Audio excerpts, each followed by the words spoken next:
দিনটা ছিল 31 জানুয়ারি। আমরা সেই রকমই সব দলবল মিলে চলে গেছি বিয়ে বাড়িতে। তো আমার একটা বান্ধবীর বিয়ে ছিল। তো সেখান থেকে বিয়ে দেখে তারপর আমরা খেতে বসে গেছি। দেখো একটা টেবিলে আমরা ৮ জন বসে পড়েছি, যেখানে ৪ জনের সিট ছিল।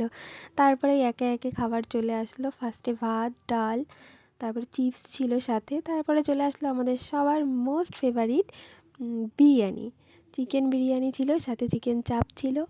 তো দেখো সবাই আমরা খাচ্ছি, খুব ভালোভাবেই খাচ্ছি। আর বন্ধু-বান্ধবীরা একসাথে থাকলে যা হয়। আর আমার ভাগ্য তো খুবই ভালো, সবসময় আমার থালায় একটা করে লেগ পিস থাকেই। তো তারপরে আমরা খেয়ে-দেয়ে একটুখানি ফটোশ্যুট দেখছিলাম। ওদের বিয়ের পর ওরা দুজন মিলে ফটোশ্যুট করছিল। আর এই দেখো আমার বন্ধুগুলো এদিকে এক-একজন এক-একটা নমুনা। তো ওদেরও বলছিলাম, দেখ একটু ফটোশ্যুটটা দেখে নে, তোদের বিয়ে সামনে কাজে লাগবে।